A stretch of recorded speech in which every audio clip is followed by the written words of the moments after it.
Hello, everybody, ladies and gentlemen. Welcome or welcome back if you're coming back to visit.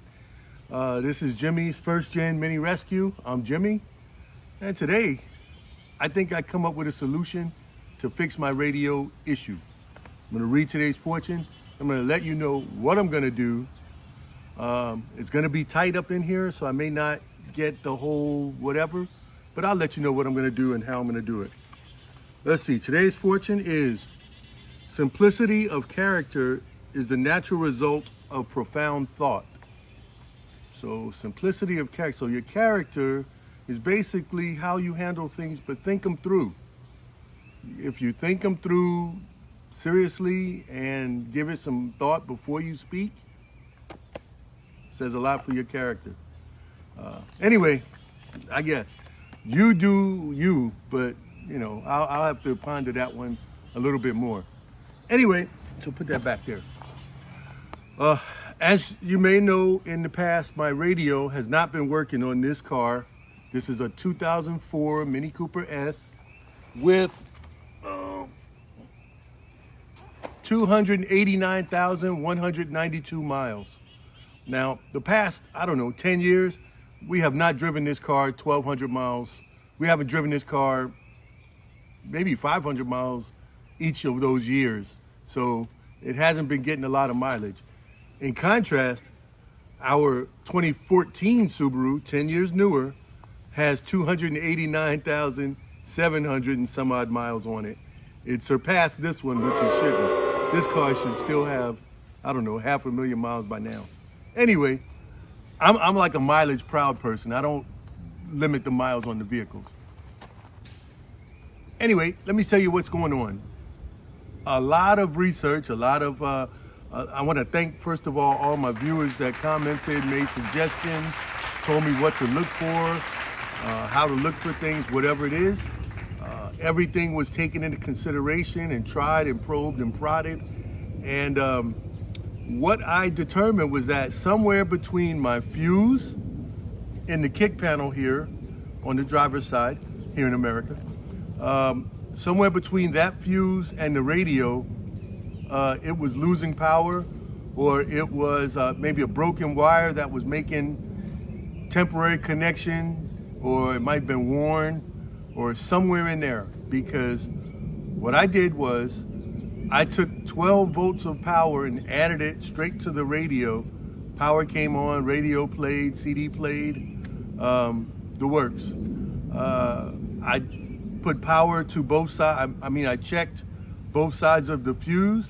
I've got power going into the fuse on the one side, power coming out of the fuse on the other side, but no power coming into the radio. So what I'm gonna do, instead of trying to track down the wire that's broke and replacing the original wire, I'm just gonna run my own 12 volt power supply directly from the fuse, but I'm not gonna use the fuse, but I'm gonna run it from the fuse powered side to the, my neighbor just started a lawnmower, so you might hear that. But from my fuse powered side through a separate 15 amp fuse, because that's what it is, and then directly to the back of the radio, bypassing the OEM wiring harness, basically. I'm not gonna use the power outside of the fuse because I don't want that wire to be powered, or that side at all to be powered, just in case. So what I have is, I have a burnt fuse that would only have obviously power on one side and not the other. And that's what I'll use to make my connection with my wire. I have marine gray wire somewhere. Oh, here. It's 16 gauge. This is a 16.4. And all that means is there's 4 strands of wire, 16 gauge in here. However, I'm just gonna use one of the wires. I'll pull it out and just use one. And then I'll put an inline fuse, which is coming in the mail from Amazon, not sponsored, but that's what it's gonna be, inline fuse. And I'll use the 15 amp fuse as the radio calls for. And the radio has a built-in 10 amp fuse in the back of the radio.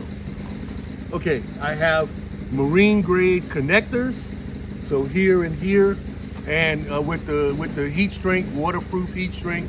So everything I do on this car will be marine grade because I have the stuff that I use for my boat, and I'm gonna use it for the car. If it's good enough for the boat and saltwater conditions, it's good enough for the car and the sunroof leaks that I got. I don't have them anymore, but I had and I will have again when the thing gets clogged up. Anyway, all right, so instead of boring you with showing you, I'm gonna show you, but I'll just let you know that's what I'm doing, running the wire all the way through directly to the radio. Because right now it's plugged up the way it's supposed to be, and the power button, and I got nothing. So I will run my hot wire directly to the radio and then show you before I even plug it in. All right, let me get prepare my wire length and all of that stuff. Okay, to measure the wire, all I did was run it through behind the path that I wanted it to take and just did all four. Now I'll pull it out and I'll strip my wires to get the one red wire that I want to use.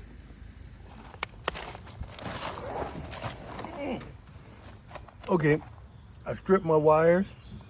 I'm gonna use the red because it's power, but don't worry, I'm not gonna waste these. I'll use these elsewhere, maybe on the boat, in the car, whatever.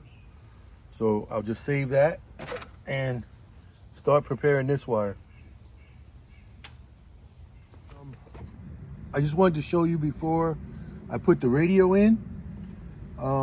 I suspect I had a bad connector. I don't know what I did with it, but I cut the connector out. It was 3-wire connector, and it seemed like one of those wires where the pin was loose. I probably could have taken it out, repinned it. I do have a kit, but I decided to change to Deutsch connectors since I use these on the boat. Not sponsored, it's just what I have and what I use. But they're like a German type of connector. And they're 3 wires. I didn't have a 3-wire Deutsch, so I just used 2 2s and just used 1. So I can unplug them if I have to. And plug it back. They're one way, it's waterproof, you know, marine grade. So yeah, I use that on the boat all the time.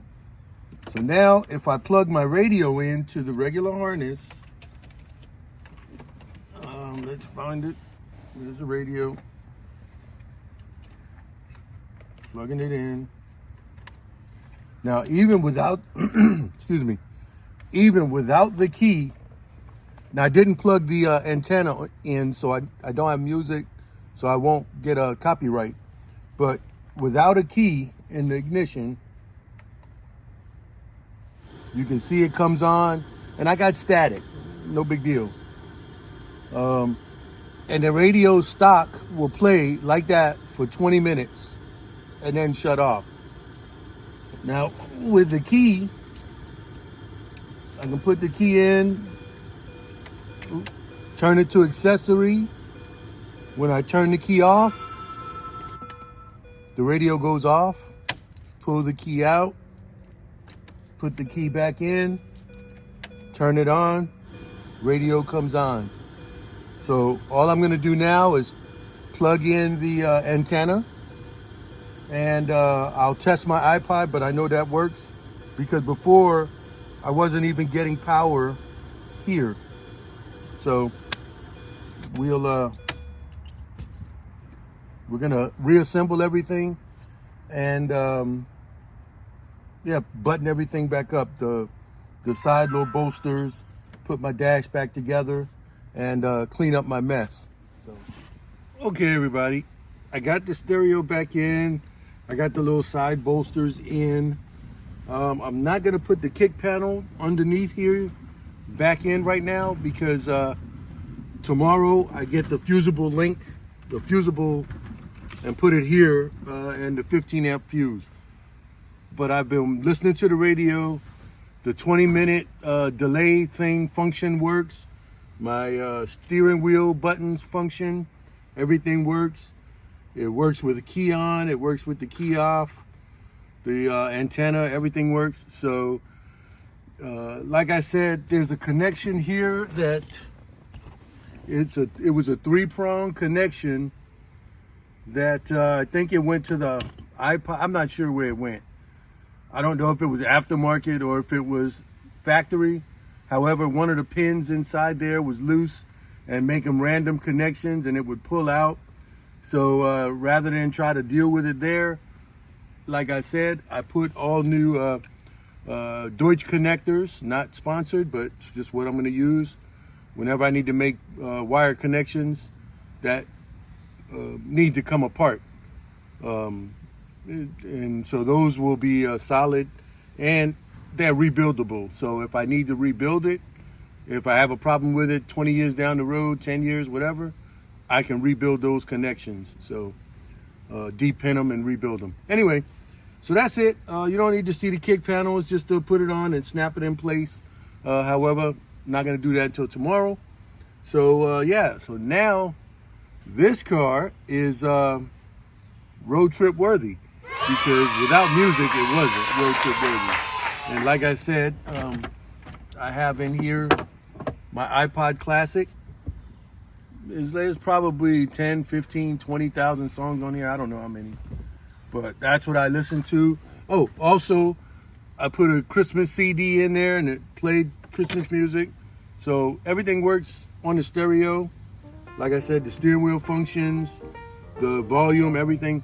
Now I got a pre-facelift model here. This the first generation. So there's no radio programming. And when I get a new battery, there's no battery reprogramming. It's just put it in, plug and play. So any one of the radios I have on the shelf, I verified they all work. So it's just one of them, the CD didn't work. So I didn't want to use that one. So I just wrote on it CD with an X. But the iPod and the radio and everything worked. So push come to shove, you know. But anyway, so that's it. Thank y'all for all your suggestions again and all your help. And yeah, I'm gonna run it like this until something else happens.